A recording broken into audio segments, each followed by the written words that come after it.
We're still trying to have a very clear-eyed vision of knowing what is true. You'll remember, this year now or in 2019, into 2019, we looked at arguments for the existence of God, and I took a stance that isn't often taken.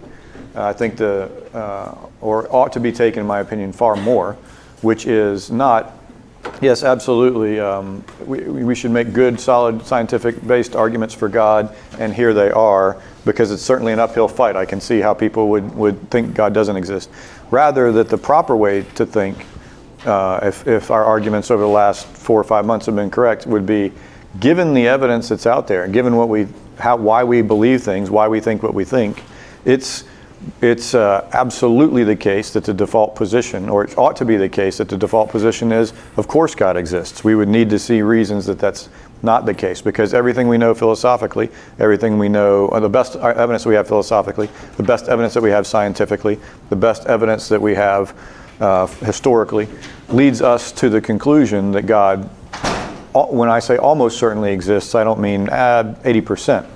We made arguments that said, from a probabilistic perspective, that number is 99.9, and you keep writing nines until you're tired of writing nines.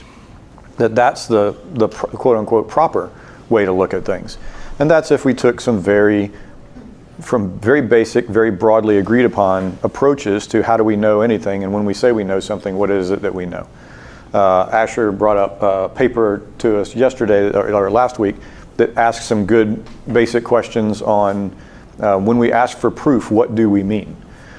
So before I get into the topic for today and the following weeks, let me say another word now on being objective. And this applies both, it should apply equally to the theistic believer, to the skeptic, to the atheist, to anybody of different religion than your own. If you're going to come to the table with people of a different belief system, a fundamentally different belief system, and you're going to say, I want to actually have an open and honest intellectual discussion with you on the merits of belief in your system and in my system, or in some third system that you're discussing. If you come to the table and you're gonna hold the scales, and you got your thumb very heavily on one side of the scales, you're being dishonest. And everybody should admit that, right? That you don't come to the table and say, let's have an open and honest discussion, but I'm going to evaluate your truth claims differently than I evaluate my own truth claims. I get a pass on a lot of stuff, you don't get any passes. That's not an open and honest discussion. So if we're going to have an open and honest discussion, and this is where I think the rubber really meets the road, when we evaluate propositions, somebody claims something is true. Here's a statement claiming to be true. You cannot use one standard for one statement and then change the standard for another statement without a clear justification of why that standard is different. There may be good reasons to change that standard, but you can't just do it based on, I don't want that other one to be true. And I will tell you, the argument that I was making earlier on these propositions, let me see if I can find out where I put them and wrote them down. But basically, when you look at these propositions, it is is this true or false? Which of these sounds like it's more true or sounds like it's more false? Anything that begins to exist needs a cause for its existence, or otherwise stated, things just don't pop into existence uncaused out of nothing. Right? Like, that seems to be fairly reasonably and obviously true. People who disagree with that are like, oh yeah, things can pop into existence uncaused out of nothing all the time. Like money in your wallet? Yes, that's my explanation for why money that was previously in your wallet is now in my wallet. Is that it popped out of existence in your wallet and popped into existence in my wallet, right? That doesn't pass the giggle test. So, I mean, if we're being honest and open on what do we genuinely believe, that's obviously true. The scientific evidence that the universe began to exist 13.8 billion years ago. In the way that we frame science and physics and cosmology today, Stephen Hawking went as far to say all of the evidence of physics and cosmology says that the universe had a beginning this finite time ago. So that you may disagree that that's what the evidence ought to say, but it is the case that the scientific data at least say that in the frameworks that we have that we're using. If God does not exist, objective moral values do not exist. We talked about that one. That one we won't go into right now. Torturing and killing children for fun is objectively wrong. You know, the only time people disagree, by the way, with the assertion that torturing and killing a 4-year-old girl just for your own enjoyment, that might be false, is when they're arguing about a moral system.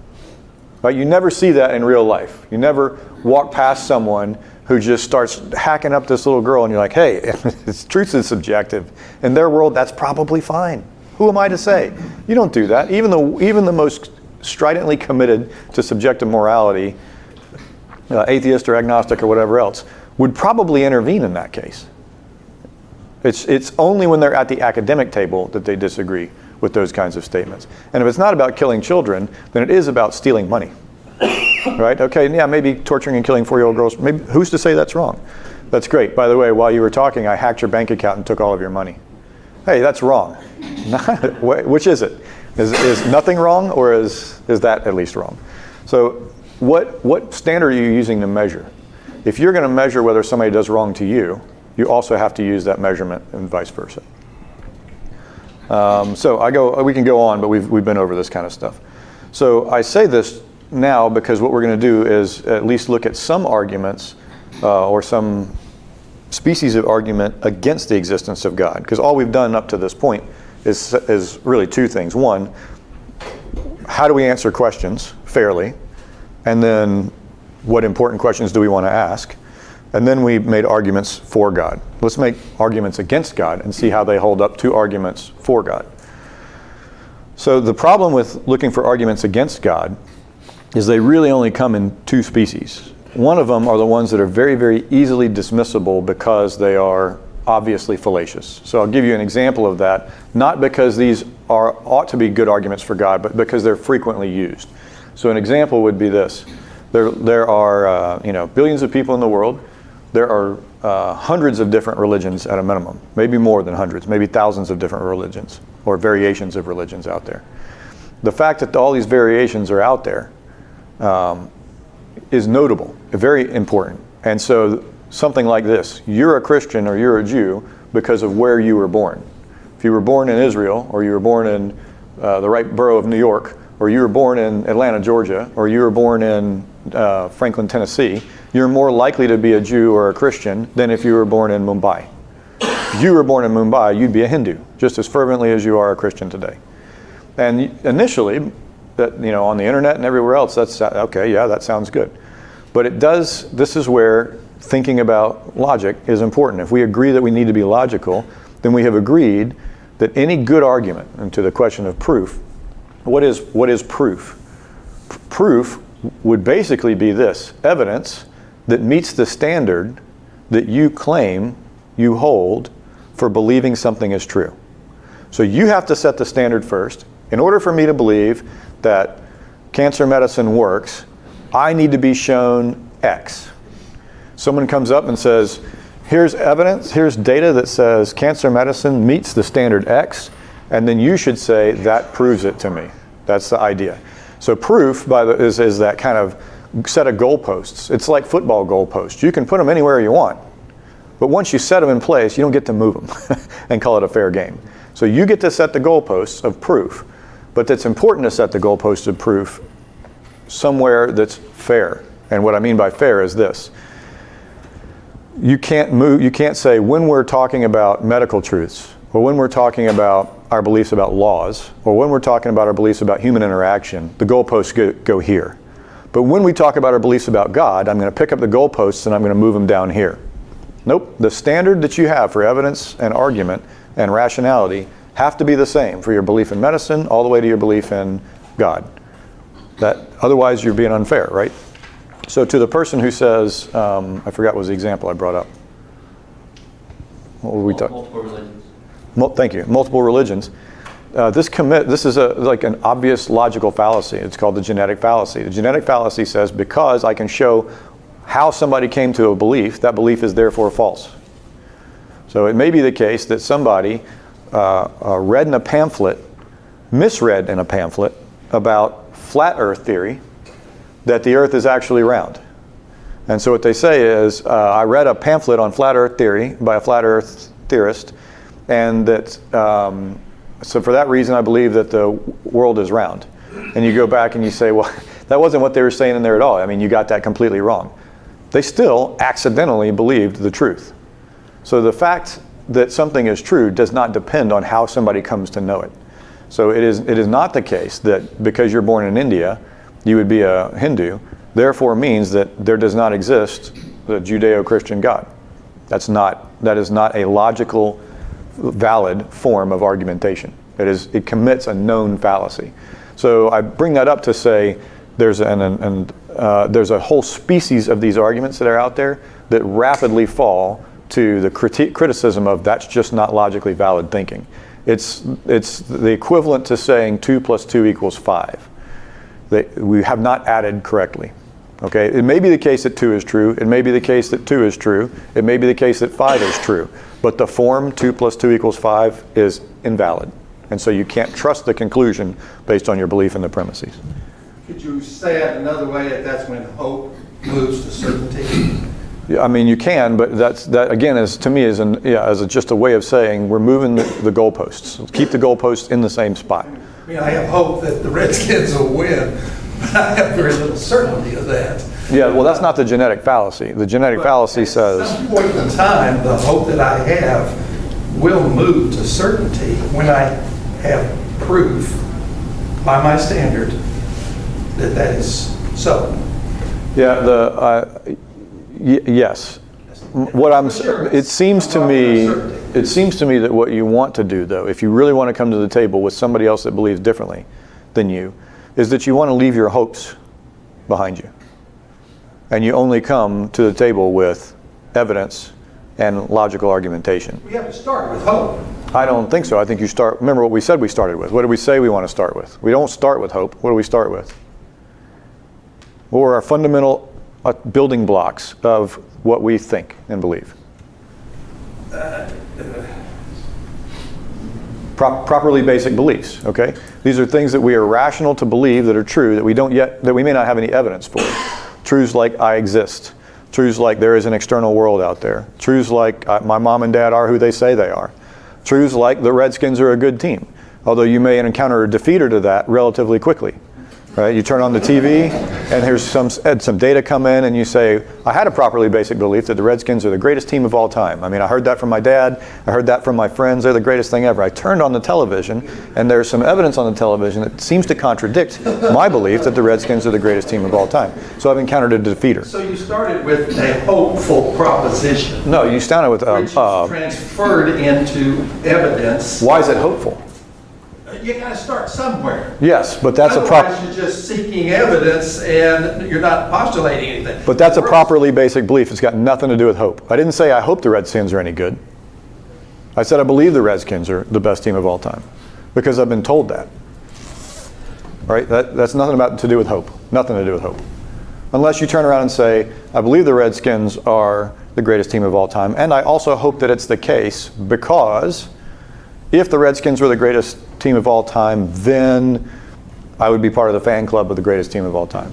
Maybe something like that. But you have to further express your hope. That's not contained in the basic belief, the properly basic belief. And I'm using hope as I would say a premise or something to be proved by evidence. Yeah, I would steer away from the word hope because the idea of hope entails that you have a belief that is not evidenced and you have a reason for wanting this belief furthermore.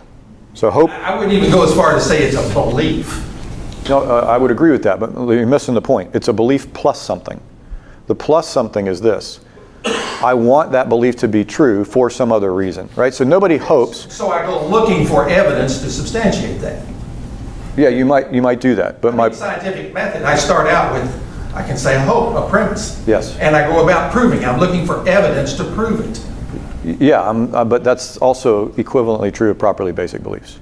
Yes. Now what you can do is turn around and rank those properly basic beliefs into ones that are important and that if they're true, that would be great. I hope they're true. And ones that are important and I hope they're false, and ones that don't matter at all, which is what we did at the beginning. And what we said was, two of the most important properly basic beliefs we want to look after are this. I think it's possible to be happy for as happy as I can possibly be. I think it's also possible to live forever. Okay, so that may be, those are things that we're interested in that we might further say, and I hope those beliefs are true. Or I hope that they're, as an answer to those, an affirmative answer to those questions. Now, some people don't come equipped with a belief that you can live forever. Right? Some people don't think that. So they don't have that as a properly basic belief. Their properly basic belief maybe we're here for a very short period of time and that's it. When you die, you rot. When you die, you're right. Okay, but they may turn around and say, whilst I don't believe that eternal life is real, it would be nice if it were true. I hope such a thing would be true, but that they don't hold it as a properly basic belief. So that's why there's a difference between hope and properly basic beliefs. Okay. Now so there are some species of argument that we can treat in here if people bring them up. In fact, I'll use a real example, and it's been stripped of stripped of whomever originally wrote it. But I'll say this. Let's call this typical, if not typical, commonly asserted arguments against God, or reasons to think that maybe God's not there. And I apologize, for some reason I can't zoom in on this screen. Thank you, Facebook. So let's treat this one at a time. And I'm going to rapid fire through this, and then we'll get to what I consider to be maybe a good argument against God's existence that deserves greater treatment than a quick, here's one line to show that that's not the case. Romans 1 talks about God being manifestly known through his creations, for his, quote, his invisible attributes, namely his eternal power and divine nature, have been clearly perceived ever since the creation of the world and the things that have been made, so that they are without excuse. They, here referring to the people of the world everywhere who aren't necessarily recipients of special revelation on Mount Sinai. Is this, or Horeb, if this is true, why do no monotheistic societies worshiping God form amongst the populations of indigenous Americans? If that is true, if God is manifest, did he just choose not to manifest to the populations across the ocean? Practically no tenets of Abrahamic law were practiced by pre-Columbian civilizations. There are two fairly quick ones to this one. That assertion is patently and obviously false to anybody that knows Native American history. The largest nation of Indians in North America, the Iroquois, had a reasonably well-developed theology about the Great Spirit, who is the greatest being out there, this highest power out there. There's a nearly as powerful evil being out there, but the Great Spirit, when necessary, could defeat the evil spirit anytime he wanted to. And that this one was the creator of the world, and that there were certain laws and rules that came from that creator down to his creation. The question right there implies that it's factually the case that Native Americans didn't have a concept, some sort of monotheistic concept. Now, it is the case that it's not monotheistic, but it's also the case that depending on your definition of theism, neither Judaism nor Christianity is monotheistic, right? The Bible talks about gods, or the council of the gods, and we interpret that very much to mean the one, God, and then some lower level rank of angels, etc. And then somewhere lower than that is men, like women. We are not as powerful as these beings, and these beings are not powerful as this being. So there's this hierarchy of power out there. The same is true in Native American culture. Now, the Apaches don't have that concept, and the Lakota have a different, more polytheistic concept.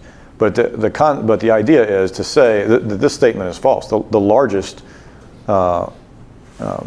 collection of tribes in an Indian nation absolutely had that concept. So that's simply factually an error. Secondly, you might say something like this: if it's obvious that there is a God, or something like that, the Judeo-Christian God is the one specifically being talked about here, or maybe Paul's writing it and he means the Jewish God, so to speak. It's obvious that such a being exists to everyone because of just looking around at creation. That point is fairly obviously true worldwide, and in the broad term, which is to say this: if you take I forget how many billion people we've got on the planet today, something like 8, are we at around 8? Of the 8 billion people out there, something like 98% of them believe in a God of some type that is or a set of gods that's the origin of the world. Like the number of people in the world that believe that this world just appeared on its own or has always been here is the vast super minority of people. The standard belief of most people is that there's some supernatural cause to all this stuff back there. So it's because it's not your understanding of who God is, therefore it's not a belief, is fairly obviously false as well. So these two, this to me does not comprise a good objection for the reason of being factually inaccurate and the reason of being unnecessarily narrow. The analog I would give is this. I just said it earlier this morning. That's like me take that same thing and instead express it in terms of gravity. Look, if gravity were objectively true, if Einstein's theory of gravity were objectively true, then it's something that we as human beings who've evolved to live in this world would very easily know. Okay, but most people in this world don't believe. In fact, if I asked everybody in this room under pain of death, write down one of Einstein's field equations, or even maybe under pain of death, correctly get Newton's law, write down Newton's law of gravity, you might not be able to do it. Most people in the world couldn't do it either. But broadly speaking, they believe in gravity because they don't try to fly off of the local bridge or stone arch or whatever else, right? They know that could be bad fairly rapidly. So in the same way, it's also the case that most people believe in some sort of supernatural backing. So this is simply doesn't comprise a good objection when you think about it, even at the first level down. Here's another one. What then are objective morals? They would have to be unchanging, or by definition, they're not objective. They would have to be commonly believed and practiced, right? If they are objective, fundamental to the human will, inarguable and unalienable, then surely they must be common. Let's say that it's the case that the particle physics that we understand today is objectively true. You have protons and neutrons and baryons and tachyons and fermions and all these things. Let's say that's the case, it's true. What then are fundamental particles like tachyons? They would have to be real, unchanging, or by definition they're not objective. So it's not that it's a tachyon today and tomorrow it's a purple elephant. They stay tachyons over time. They stay fermions over time, bosons over time. They would have to be commonly believed and practiced, right? Particle physics would have to be commonly believed and practiced by the world of people if it were true. Obviously not, right? Hardly anybody knows about particle physics. Why? Why does hardly anybody know about the details of particle physics? Because it's opaque. Maybe. Why else, though? I don't think it's that. It's not really not that hard. It's not quite that complicated. Not that important to most people, and you have to pay to learn it. You have to take time to learn it. And most people don't take the time to look into it. That's equivalently true of religious truths. Most people don't take the time to investigate their religious truths. People in this class are an exception even to this church when it comes to the depth at which people look at the foundational parts of their beliefs. And this is a fundamental belief, yes. So I'd say that the person making this argument would probably object because they would hold that even the theory of gravity, the current model of particle physics is just a model that we are trying to guess, and it may be right, it may be wrong, we don't know. That doesn't mean that that model itself is accurate. Exactly. Now, to that point, this is exactly the point that I'm making. This is an epistemic question. This is a do I know the answer question. What the person presumably wouldn't say is, well, when we learn, so we think maybe Einstein's description is the best description we know, best model we know of now, but it's wrong. It's got something wrong. In fact, we know it's wrong. It's got a factor in there that has to be, almost certainly is, there's something amiss. But it's pretty good. Like we launch stuff way out there and it comes back and the clocks match. It's pretty good. Would the person say, when we figure out a better model, then the way gravity acts will change? Okay, the world behaved according to Newton's formulation up until Einstein came out and discovered general relativity. Then the laws changed. And now the world acts like Einstein says it does. And then when we find out a better model, it'll change again. No, we don't think that. What we think is there's an actual law of gravity. We're marching our way towards knowing more and more of it by dint of asking the right questions, continuing to study, keep an open mind, all that kind of stuff. And over time, we reveal the truth that's already there.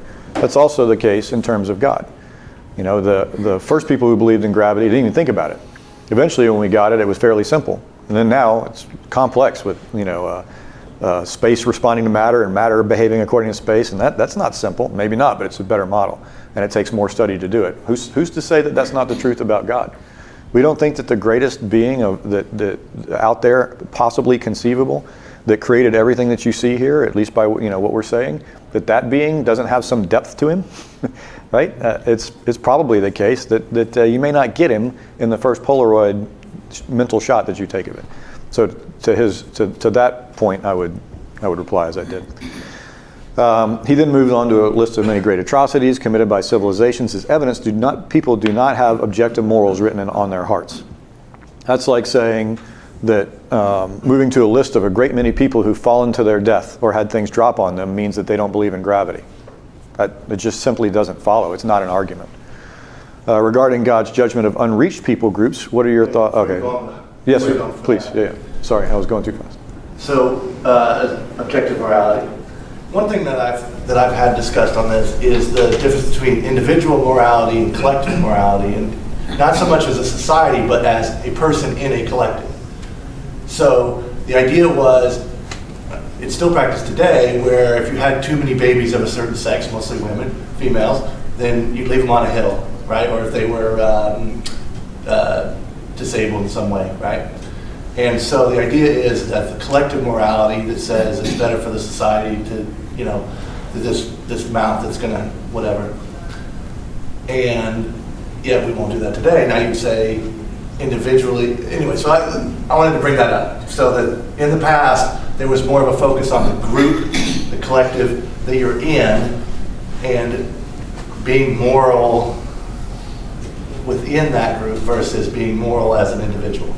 Yes, so I think it's important to point out in response to a point like this or similar points that can be made is that the argument from objective morals in no way uses a premise.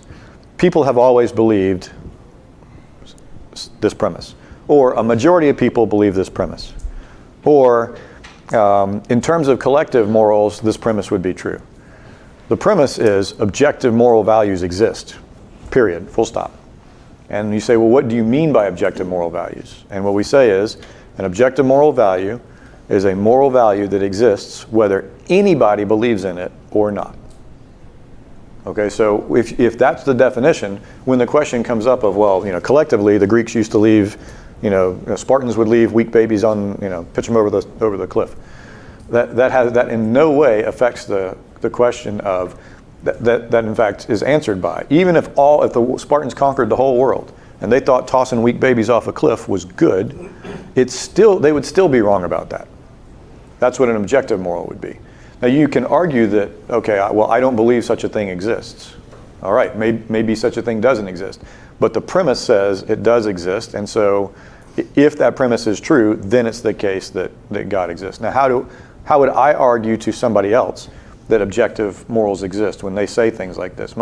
This is where I bring in the playing field argument, right? If I can turn around and say, if I can debate with you and successfully win the argument so that you believe it and I believe it, or let's say that you believe that I've given you good reasons to believe it and you believe that you haven't given me concurrently good reasons not to believe, that might makes right, that in reality, evolutionarily, all this other stuff, the stronger organism, if they can take it, they should take it, because then they will propagate and we'll have a stronger organism over time. The descendants will be even stronger. So if I can take something, I should take something. Yes, okay, I think that's the way that it works. And our morality follows that for evolutionary reasons. Yes, that's the case. Anything that doesn't do that's working against evolution. Yes, that's the case. All right, I'm with you. All right, I'm punching you in the head now and I'm taking the money out of your wallet. No, you can't do that. Why not? You just agreed with me that that's how it works. If I'm stronger than you, if I can take the money out of your wallet, I should take the money out of your wallet for the benefit of the human race.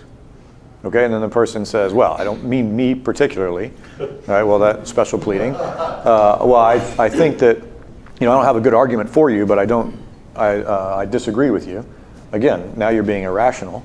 So at some point, I think that people are willing to only give away other people's moral rights. When it's their own moral rights, if they're not objective, they seem to be awfully objective. And so even if you ask questions like, what if you were Jewish? in 1952, and the Nazis had conquered the whole world, and they had extinguished you and everybody else who was Jewish, exterminated you all, do you still think that are they now morally right because they got rid of everybody who believed differently? Are they now actually morally right? And if the answer is yes, now they're actually morally right, well, you're actually back in some ways to might makes right, but you're certainly back to the idea that would be a subjective moral that could change over time. But I just haven't met the person who's willing to commit to the idea that says, even if the Nazis won World War II and owned the whole world, that exterminating Jews is not only okay to do, it's a moral obligation for everybody to do. If anybody converts to Judaism in the new world, they ought to be. It is right for them to be thrown into an oven. Yeah, my only problem is the truths that are unchanging, that are prescribed by the Bible, like the Spartans leaving a weak baby over a hill. That's not something you'll read in Scripture. But I'll give you a perfect example. I mentioned slavery before. I won't go back into that one. But for example, the death penalty.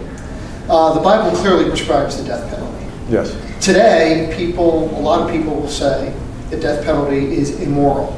And they'll even give you argumentation. They'll say it's not applied evenly. Yes. Look at how the Innocence Project showed by DNA evidence that all these people put on death row turned Yes. out that they were innocent. Yes. And so therefore on balance, and it also doesn't deter murder. Right. And so they'll give you statistics, it doesn't deter, and they'll say, yeah, the Bible says we can have the death penalty. But looking at the evidence, it doesn't make any moral sense. So that's the part where I'm having a little trouble with what you're saying. We could go. Me with your, Yeah, we could kind of go line by line with that one, but let's pick a couple of them as examples. The death penalty is not a deterrent. Okay, if the moral were this, capital punishment is what ought to be, is the just desert for somebody who takes another innocent life because it deters other people from doing the same thing. Okay, now I would agree with you. If it turned out that it doesn't deter, then the rest of the statement is false.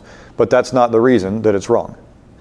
Right? The reason it's wrong isn't because it's a deterrent or not a deterrent. The reason it's wrong is it takes from somebody a right that was given by a higher authority. In the Judeo-Christian view, and if you're talking about rules by the Bible, you have to take the Judeo-Christian view because that's the one that it's written under. The view is God is the one who owns everybody's life, and you don't even own your own life, and you certainly don't own your neighbor's life. So if you take something that's not yours, you are saying to God, I know that you said you want this person to live. I'm taking this person's life away. Okay, so only if God gives you permission to take the person's life away, and in fact, not only permission to, tells you to take the other person's life away, should you take it away. That's the moral justification for capital punishment. So, but again, in the case that you have to ask the question, yeah, but New Testament too, right? Appears to be, there's no capital punishment in the New Testament? I disagree. Well, tell Ananias and Sapphira that. I'm sorry? Tell Ananias and Sapphira that there's no capital punishment in the New Testament, right? Dead as a doornail in instantly, maybe so. But the point, That's off the point. Go ahead. it's off the point. The question on capital punishment is the reason that is expressed is what I just laid out. God owns the rights, and a person whose right it's not is taking that one. That is going to actually address most of the objections that get raised in that way. Now, it may be the case that that when you talk, well, even back to the level playing field thing, the person who says, I don't believe in capital punishment at all, capital punishment is completely wrong, I would ask you this question. You're in your house, and this is a situational ethic. I'm not a huge fan of situational ethics, right? But let's just say that that you're there, or let's say you're in a concentration camp. Okay, the Americans and the French and the Brits are coming. They're over the next ridgeline. The German guards know this, and they pick up they line everybody in the camp up, and the guy's got his Luger pistol. And he's walking right down the line. He's like, boom, dead prisoner. Boom, dead prisoner. Boom, dead prisoner. He's going to execute all 500 prisoners with a lot of reloads between the time that he started and when the Americans and the Brits and the French are going to come over the hill, and the Russians from the other hill. You are also a Jew in the camp, but they've forgotten you, they haven't lined you up, and sitting in front of you is a machine gun. What's the right thing for you to do in this situation? I ask you. Well, and since I'm a lawyer, I mean, that's actually a permitted self-defense, which Right. is not just self-defense of yourself, but self-defense of others who are going to be Right. murdered. So And you can- morally, but legally and morally, if I see someone's about to kill a row of 50 children, Yes. Right. and I then take a gun and take that person out before he can kill those 50 children, there is no jury in the world that will convict me, nor will I even be charged. But my point is this, it's also, Well, I think also- now my point is this, to capital It's not punishment, murder. By definition, it's not murder. right, now, capital punishment also legally by definition is not murder. So they have that similar, but what I would say is this, in the one case what you said is, I am justified in taking the life of another person because of something that they did or are doing or will do, okay?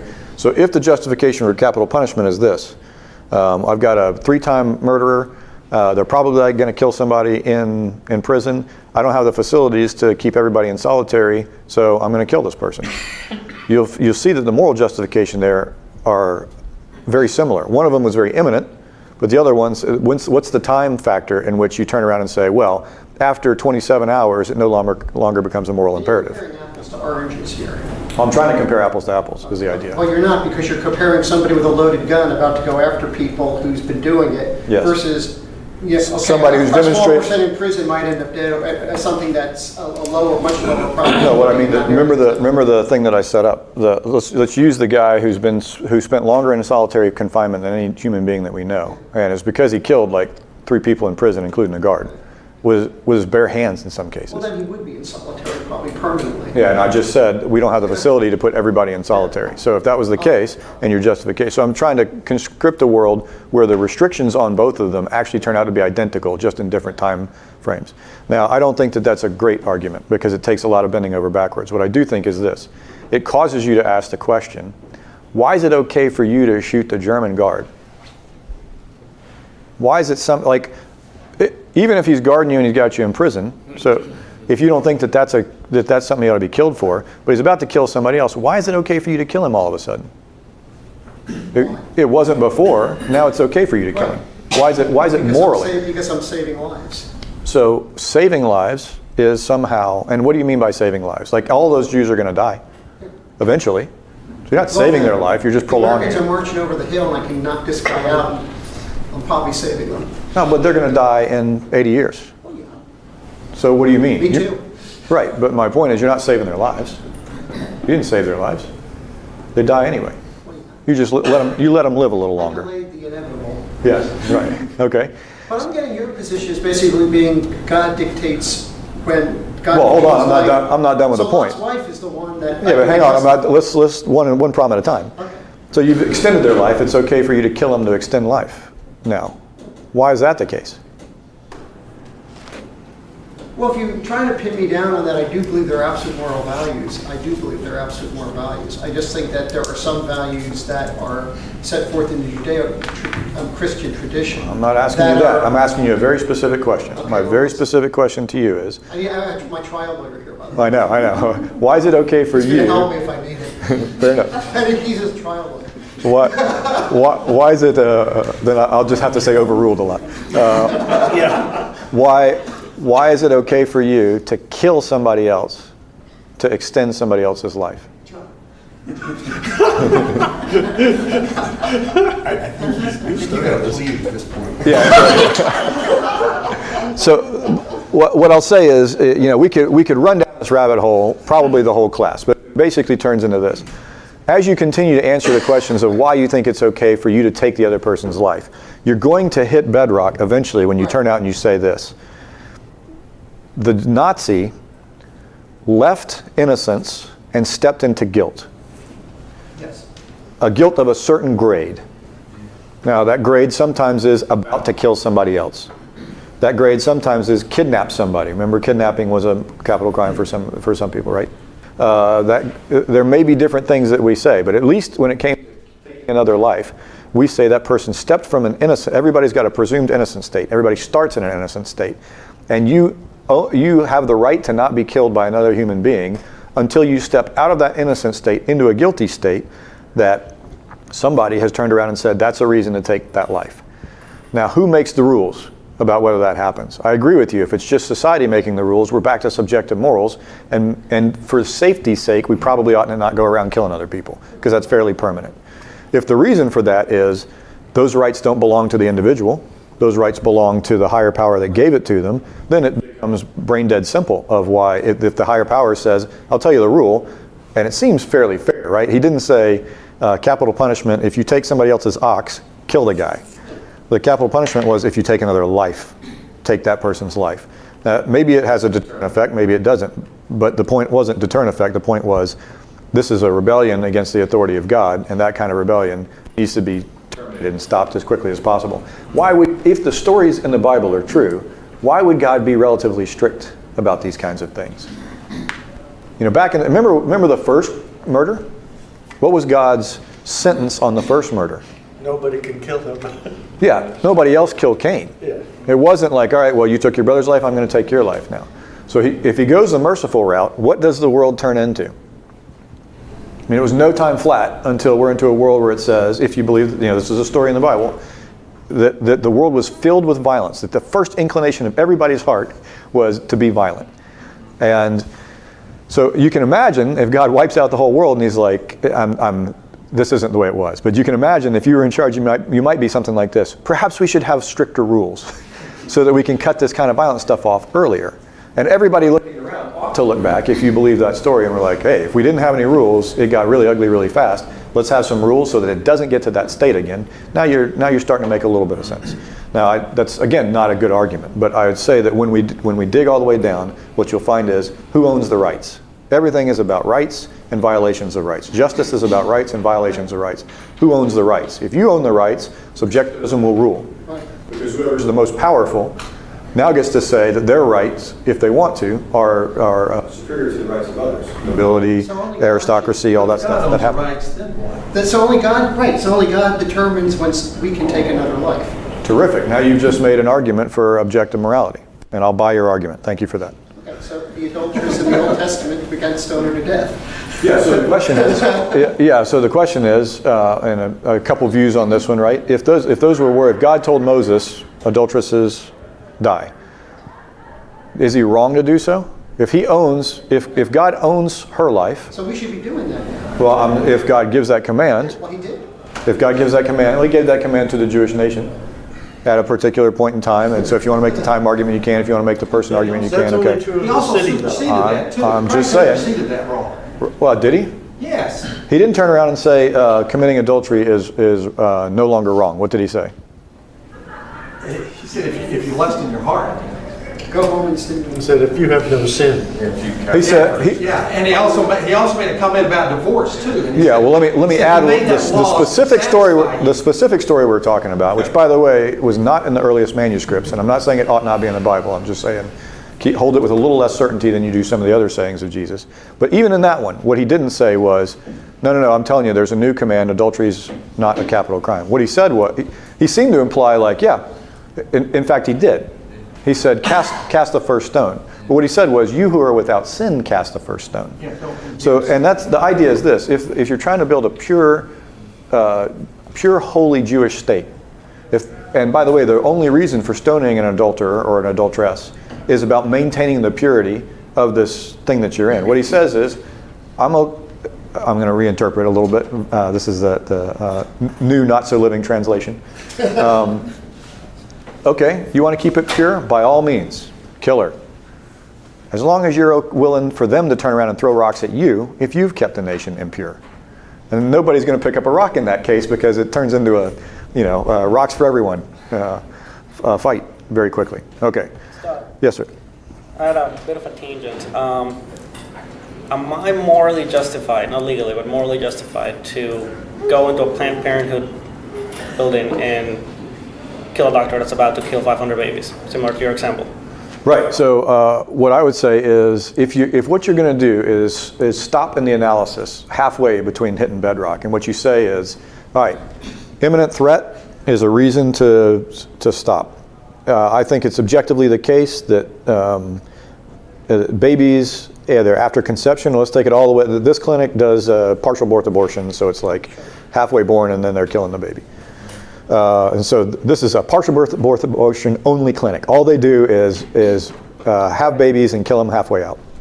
This clinic, you can say, okay, even according to their own understandings of viability and all other stuff, blah, blah, blah. And so you morally justify it to yourself and you say, yes, this is a human being, and taking another human being's life, another innocent human being's life, is wrong. And in the same way that the guy's moving down the prisoners with a Luger, this guy's moving down the ladies with a scalpel and a set of forceps. And so you say to yourself, aha, am I justified in doing that? Now we have to turn back and say, what did God say to do? Because the rights, again, are not ours. If the answer was that's the reason, then I would say you have justification to do it. But the reason is not that de facto one person taking another person's life is wrong. There's a because in there. Why is it wrong for one person to take another person's life? Because, by the way, we do that all, not person, but living beings' life. We do that all the time.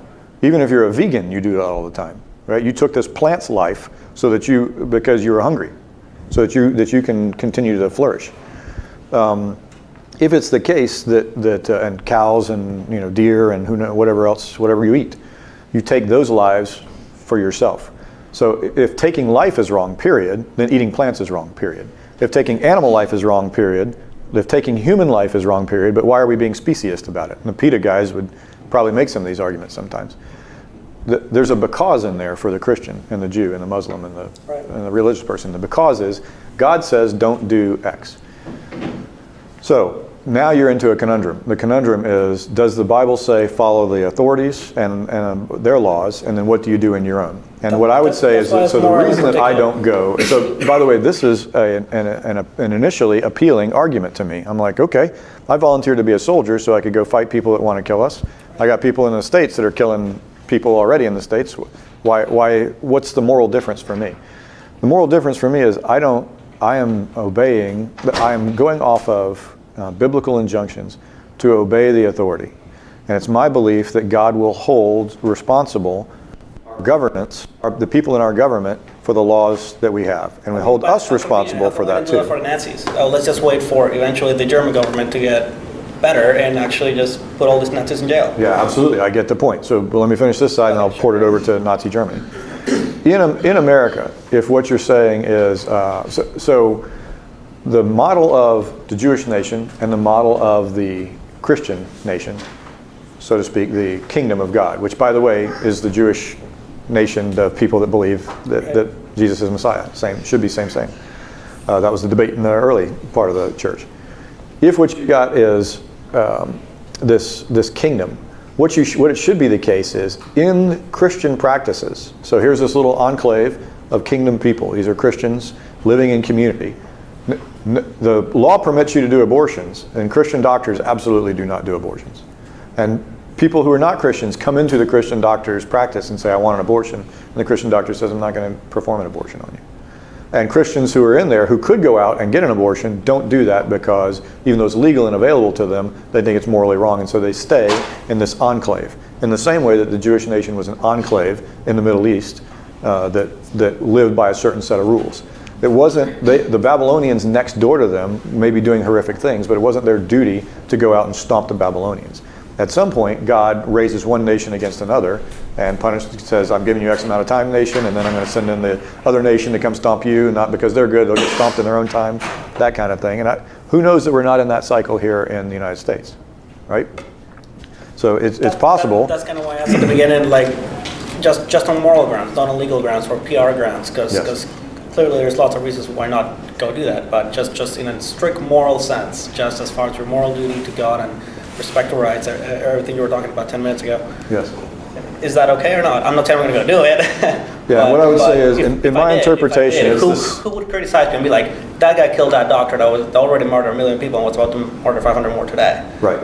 I think, to me, what it does boil down to is let's take it to the hardest possible thing. Now where it's 1938, 39, 40, 41, and we're in Germany. Okay, Germany's at war with several nations, and they're doing this thing. All right, so first, they're in a state of war already. Right. The Nazi Party has said, this is what we think, this is what we're going to do. Now, I don't think it's the case, by the way, that anybody went to the war with the Nazis because it's like, those guys are eugenicists, and they want to get rid of Jews, and Roma, and all Christians of a different type, and whatever else, but principally Jews, that they want to do that, and that's the reason we're going to war against them. I mean, they went to war against Nazi Germany because they invaded people on every border they had. To me, there's a divine thing going on behind here. And so when it got to the point that the people ought to be doing something about it, people did do something about it inside. And it wasn't killing Nazis. What it was hiding Jews. All right, so it was I'm now going to start us, if you're willing to kill Nazis for it, then be willing to run the risk of smuggling Jews out of Germany into France, into England, across the pond to America or whatever else. And that's the same thing I would do here. Is like, do you have to kill the abortion doctor? I mean, he's clearly morally guilty. But how many women go into an abortion clinic at any given time on a given year? Yeah, familiar. One abortion clinic. That would be a very busy abortion clinic. Okay. I don't know. Let's say it's 1,000 women. Depends. Okay, 1,000 women roll into just one neighborhood abortion clinic. Okay, and they come from an area that's 5 square kilometers in area. That's how big an area. That would be fairly tight. But let's say 10 square kilometer area. That's where the women come from that do this. You tell me that there are not 1,000 Christians that can't, if it was that dense, right? Or let's be more realistic, a couple hundred of abortions, and those are spread out in an area the size of Brambleton. Okay, where are the Christians? Here's this woman in trouble. Here's this woman in need. Where's the Christian society? Where is the Christian people going out to being helps to their neighbors? If Christians were believed so much in, like, hey, we should not let babies be killed, the reason mothers are aborting their babies is not because they make a decision that I'm looking to be morally evil on this day, and what's the worst thing I can think I'm doing? I think I'll kill a baby today. That doesn't seem to be the justification that most women use. That may be what they're practically doing, but that's not what they say to themselves. What do they say to themselves? I'm out of options. I can't deal with this. I don't want to bring this one to term. I don't have the moral understanding of what this even is. I believe the truth that this is a bundle of cells. Blah, blah, whatever it is. Where are the Christians? Are Christians 50% of this nation? Even if they are only 50% of this nation, then on the house to her left of her and the house to her right of her, one of those is a Christian who ought to have enough involvement in her life that when something goes wrong, she comes over in tears to them and says, I don't know what I'm going to do. I can't deal with this. And the Christian then says, if I have to sell my house to keep your baby alive, we will do that. If that's holiness, that's living in a Christian community that is so, and if we are half the population, if Christians are half the population of America, that's what America ought to look like.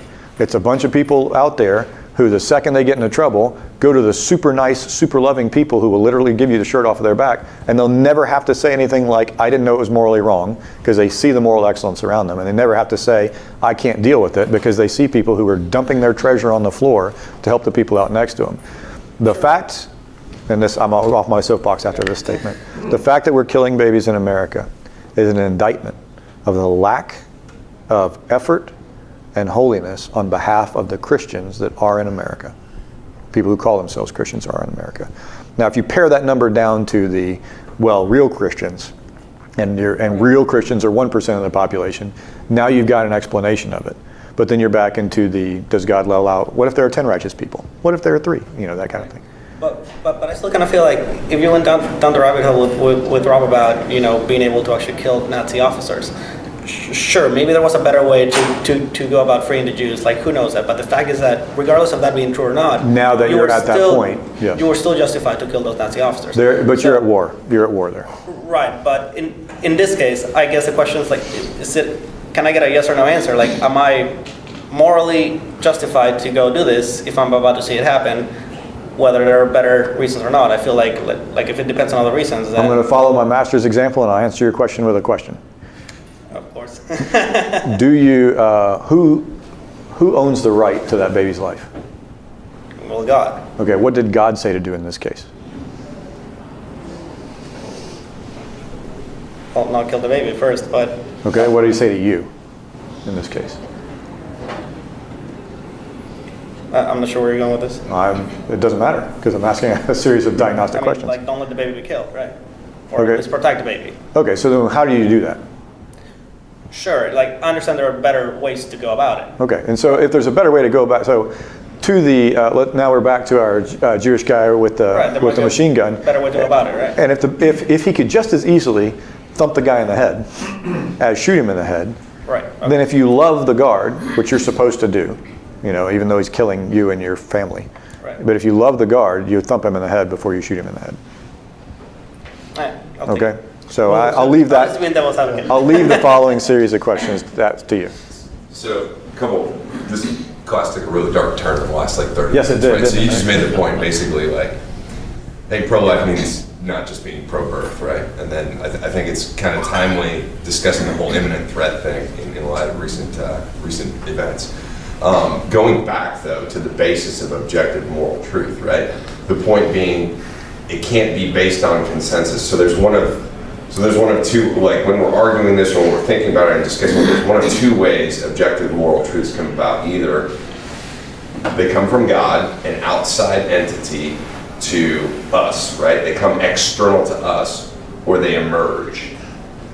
And is there any argument that could be made that they emerge? I don't think there is, but that would be the only logical argument someone could make in as far as granting that Yeah, but they- it's not enough to show that morals emerge. Right. You have to show that morals emerge, and also it's the case that objective morals do not exist. If you're trying to say there are no objective Right. morals. I'm just trying to think through like any argument that could be made that they would come separate from a greater power than us. So, and let me be very clear about and then to you, sir. Let me be very clear about the foundation for, yes, and then Justin. Let me be very clear about arguments, again. We have put them all in classical syllogisms. Premise A, premise B, therefore premise C. If your argument is only as certain as you are that the premise is true, there may be people who say they don't believe in objective truth, or objective morality, I should say. They don't believe in objective morality. The point I was making earlier today about level playing field is even the people who say they don't believe in objective morality, it is certainly not empirically known that there's an objective morality. We don't know that. What we ought to say, though, is it is something that I'll say is properly basic. It's intuitively known. Do we have a defeater for the belief that torturing 4-year-old girls for fun is not wrong? So if our properly basic belief is that is wrong, what's the defeater that says it isn't wrong? And if the defeater is, well, my evolution could cause this to emerge, you're still back to a genetic fallacy. That doesn't say that the objective truth doesn't exist. It might undermine your confidence that your intuitive feeling that that's objectively true is true, but it's still the case that it could be objectively true. So my point is, nobody, to my knowledge, acts like they believe morals are subjective. In their own lives, they always appeal to, but this is just wrong. And if it's not down to theft or killing or whatever else, it is back down to how you should treat my intellectual property and how I should treat your intellectual property, which is something down to theft. You, sir, and then you. Okay, so as a former atheist before I became a believer 30 years ago, and one who goes to the atheist convention even now, every so often, I can tell you this objective moral value concept is independent of God, your point over here, is a clear clarion point for them. Yes. That they have objective moral values. Ravi Zacharias makes the point that they can't tell you the origin of it or why it is good, because we can't know whether something is good without knowing the purpose for which we are made. If we are made to glorify God, our value of what is good is going to be different than if our value, our purpose is, according to the bumper sticker I saw in a car the other day, he who dies with the most toys wins. Right. There can be no objective moral value independent of God, because God is good. And to this point is exactly right. And I would go a little deeper into the because God is good. I think more justification is required there. But you'll remember, I'll refer the gentleman to the comments I made earlier, in a class in which you were not sitting. Thank you for coming today. We made exactly this point that the first premise of the moral argument, if God does not exist, then objective moral values do not exist, objective moral truths do not exist, is dependent on exactly what he just said. So he laid out the reason why premise 1 is considered to be true. And premise 1 is I don't think that controversial to philosophers. I think philosophers agree with it. It's the second premise. Objective moral truths exist. That's the controversial one. Just one more point on that. You put up before that an objective moral value would say that killing toddler girls is bad. Yes. And one atheist of our time was Manasseh, who was the son of Hezekiah. And if we read in 2 Kings, that's exactly what he did. And he did it for 20 years, and he killed his own daughters. Yes. So if the issue is whether or not something is valid by the nature of the adherence to the value by the proponents of the value, Right. then atheists cannot truly believe what they say when they say what you said was an objective bad, because they themselves, one of their leaders, one of the first atheists that existed was Manasseh, and the son of, like many atheists are, they're disillusioned and abused former believers who have a hurt, and they're not scientists and physics. Well, and I use this point, so poor Dennis isn't here, but he's always gracious about this. He's happy to allow me to talk about him when he's not here. I accuse Dennis all the time of being a secret Christian, because the guy will turn around and say, oh, morals are subjective. Morals are subjective. But the morals that he acts in accordance with, like he walks down he can't pass a homeless guy on the road without figuring out how to help the guy out. Right now, on his own lights of, this is what's going to make me happy. I asked him, does it make you happy to do that? He's like, no, man, it's depressing. I ended up in the hospital with this guy. He was trying to get me to smuggle him something to drink, and and he went right back to it again. It was terrible. And I'm like, so it's not making you happy. What are you doing it for? If you're just there to make yourself happy, which is what you say that morals are there to do, why are you making yourself unhappy following this other moral? And Dennis, now he wouldn't agree with this, but Dennis doesn't have an answer for that. And the reason he's got some kind of moral code written on his heart that he thinks is a product of evolution. But when you think about it very carefully, the product of evolution does not, Nazis killing people is more in line with the understanding of what evolution would ask you to do. If you assess this group of people is genetically not what you want, this group of people is genetically what you want. They make the argument of like, we don't do this with dogs, we don't do this with cows, why do we do it with people? That's the eugenicist argument. And by the way, America wasn't exactly hands clean on the whole eugenics thing at the time.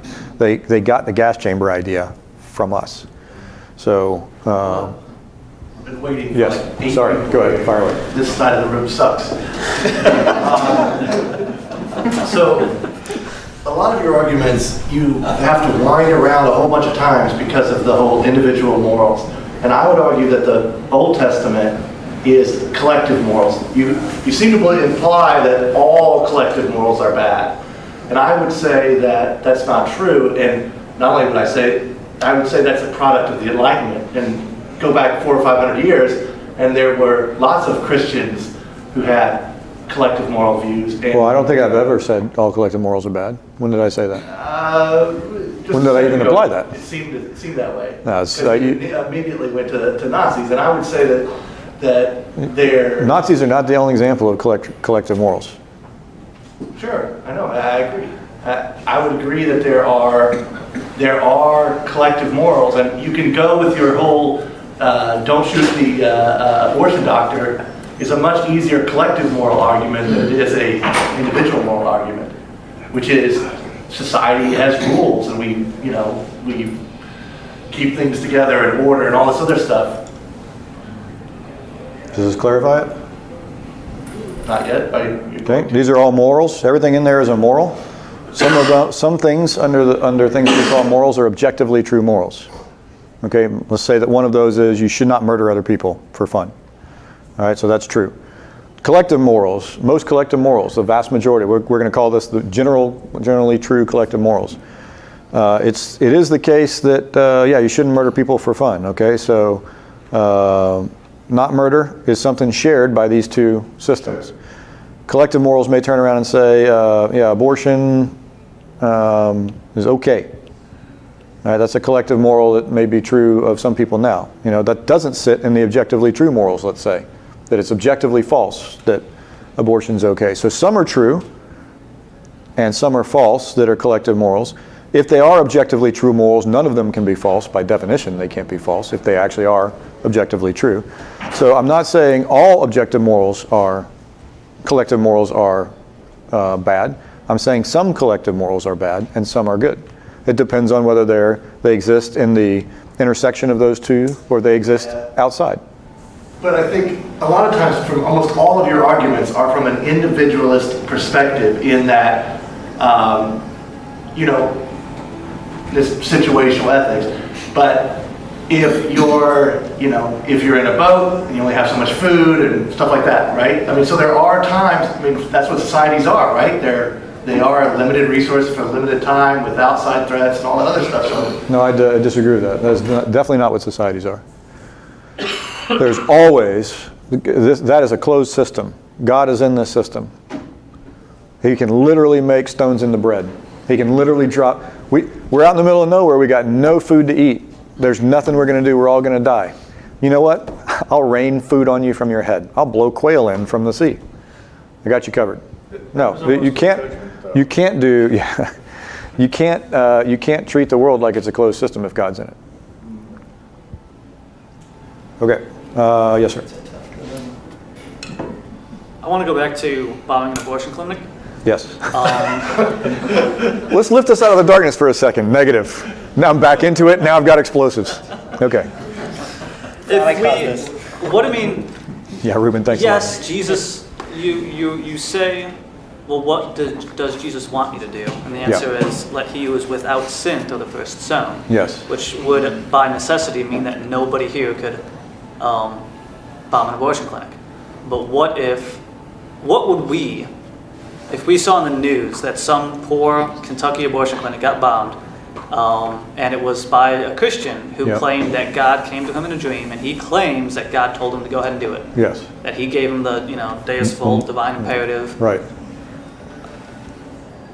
What do we say about that? Well, I think it would, if God, and by the way, in the Old Testament you see this, right? God says to Gideon, go do that, go cut down this Asherah pole and go, yeah, right. And then he turns around and says, and he does say go to war. I mean, they're at war with them. So, but at the end of the day, let's say that what do you think is the answer to that? What does it depend on? Whether or not he's actually telling the truth. Whether God actually came to him. So if it's the case that God has the moral authority and he comes to Reuben and says, I'm proving to you that this is an hallucination, that I'm not the devil and whatever else, that I'm giving you the moral imperative to go do this, then now it's his moral duty to do it. And to not do it would be wrong. But for us on the outside, we're like, maybe God told him to do that and maybe he's a psychopath. We don't know which one it is. Maybe he's hallucinating. So we in order to render judgment on that, would have to know whether or not God actually told him to do that, if and only if God is the base of moral good and something like a divine command theory is true. So this is slightly situational ethics, but like stuff like this does happen, right? I think the big takeaway, at least I'm personally taking away from this, is there's an escalation of force here, right? So like, let's exhaust all options before we don't go ugly early on this one. You know what I mean? Like, yeah, you can be highly effective if you whack an abortion doctor for So like, this is right? very, very important to the Christian and the Jew. Because what's the number one command we have? What's the number two command we have? Love your neighbor as yourself. Love your neighbor as yourself, right? And we can all agree on that one. This is why I like to is probably the wrong word, but I tend to, instead of talk about Nazis and Jews in a concentration camp or guys in an abortion clinic and babies and whatever else, instead what I say is you and your one son and your other son. Okay, so you love these two sons. One of them is about to kill the other one. What would you do, and how would you feel about that? If the answer was, I tend to call up some example of you're there in your home with a pistol. Your son one is in the home with a pistol, and he's about to shoot son two with the pistol. What do you do? And usually when I ask that, people come up with the answer of like, it would kill me to do it, but I would shoot son 1 in order to save son 2. And then I ask them further, yeah, exactly. The look on your face is the look that you ought to have. And what they say, what I then say is, where would you shoot him? You know, do you think, and the answer is, if I thought I could get away without a headshot, if I could wing him and it would be okay, I would absolutely do that. Okay, what if you're standing 1 foot away from him? Well, I would tackle him if I thought I could get away with that. And the idea is, I love son 1 as much as I love son 2, even though son 1's doing the wrong thing. What this means is this, the abortion doctor. So in the dark thing that we're talking about, what if that abortion doctor were your son, were your father? Would you be a little more reluctant to go in there and put a round in him if he was your son, who you hope comes to salvation at some point? To what length would you go? And to the point that I forget this was some nefarious criminal executed in England, when the priest was, taking him to the scaffold, he was something about, repent or whatever. He says, look, I'm not going to believe this because you don't believe this. And the priest was taken aback, was like, what are you talking about? He says, if you actually believe what you preach about hell, you'd crawl on your hands and knees across broken glass all of England in order to make one convert. Don't tell me you believe in that stuff. Okay, well, maybe an exaggeration, but the point remains. And so if we really love our neighbor is the Samaritan, right? Our neighbor is remember, in the Jewish nation, Samaritans were worse than dogs for good reason. They had the revelation of the Almighty. They turned their back on it. They played the prostitute. They played the traitor. They worked with the enemy. Like they were terrible. Like the Gentiles are better than they are because these guys are traitors. They ought to be better. They're traitors. So in this case, what would you do for the doc? What would you do for the woman? Yes, protect the baby. But the baby's not the only one you love. You love the other ones just as much as the baby. How does that change your calculus? Now you're starting to at least answer the question in the right way. All right, I saw one other hand. Yes, sir. That dilemma that somebody spoke of over here a minute ago, if you ever sat on a jury, you often find this a situation. The law says one thing, and it's often different than what is right. And how do you judge what is right? If you think what is right is what the law is, then you're on an equal playing field. But if you have a higher standard of what is right and what the law says, then how do you judge? And when you sit on a jury and you've got 12 people, you will see all different points of view. All different points of view. And that's the dilemma you get into. Just like this dilemma with the gun and the sun and so forth. You hope you never have to face Yeah, that but situation. I'm going to pretend this whole question didn't happen because I could spend the next 3 days talking about this one right here. But I take your point. I don't think you're wrong. I think there's a reason that we have jury notification. Yeah, but there's also a concept that we're not supposed to talk about that has to do with that. That's one of the reasons that, if you even know about it, you're not supposed to be allowed to be on a jury. But in any case, I'll leave that alone. All right, we did not do what we set out to do today. Surprise! Happy 2020. Yeah, right. What we will do next time, I'm going to address a particular argument next time that I think is the best argument against the existence of God. And the reason I think it's the best argument against the existence of God is not because I have an answer to it, which would not be a very fair reason for it, but in the best debates that I see on it by the most sophisticated atheist philosophers and scientists, etc., that this is the point that they bring up frequently. And I don't think that it's actually, that I don't know that there's floating out there commonly, easily findable, what I would consider an excellent answer to the objection. So I've spent some time looking for an excellent answer to the objection. I think I've found an excellent answer to the objection, but that's the one I want to talk about, and it's basically the emotional problem of evil, the probabilistic problem of evil. Hey, fine, Christians, Jews, whatever else, you've got this all-good God, he can do anything that's logically possible, and yet look around you, man. Does this look like something that a God who can do anything that he wants? He can build utopia. This is the best he can do? If this is the best he can, like, I can think of a better version than this. And if I can think of a better version than this, then surely your God can think of a better version than this. If your God can think of a better version than this, and he can do anything that he wants that's logically possible, then it must be the case that he's not there. Because if he wasn't there, he'd at least make the world better than I can think of it being. And he's obviously not done that. So I don't think that there's good, that shows me that very probably God does not exist. That, I think, is a good objection. I think that's a very good objection to the existence of God.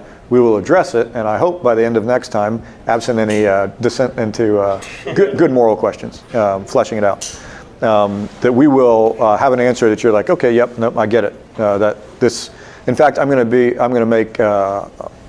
make a big claim. I'll throw the gauntlet down.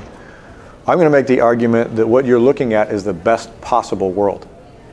Not only is this a good world, it's the best possible world. That's a very high standard to throw out there, but I'm going to try to hit it for you and decide whether we hit it or not. We'll probably make a comment or two about stuff on here, but the last 10 seconds on morals is, remember, the number one thing that I would say to anybody who wants to object onto the objective moral side is, are they willing to have the goalposts placed in their own legal case, in their own friends, judging your moral case or whatever else? Will they put the goalposts in the same place that they're claiming that they ought to be? That is to say, if your three friends decide that you're wrong, that you're 100% convinced that you're right, but your three friends decide that you're wrong, that you ought to turn around and be like, okay, well, I'm going to now change my mind entirely. Not only are you guys onto something, because you say I'm wrong, it is now wrong. Or if it's the case that you're like, no, that's not how it works. It's not collective, it's individual, and everybody gets to make their own moral judgments. Does that person morally judge anybody, ever? Do they look at Jeffrey Dahmer and be like, not it's okay for him to do that, it's morally right for Jeffrey Dahmer to do what he did? That's what you have to say if you believe in individual subjective truth. And I tell you, nobody believes that. They can claim they believe that, but then they turn around and act like that's false. And they claim to believe that collective morals are true, and they turn around and act like that's false, because they will go to war against the Nazis, or they will turn around and fight against somebody who's beating somebody else up. They don't do that. So I would say that when you restrict somebody to keep the goalposts fair, the moral argument all of a sudden comes into sharper focus. All right. Have a great week, and we'll hopefully get to where we're going to get to this time next time. Welcome to the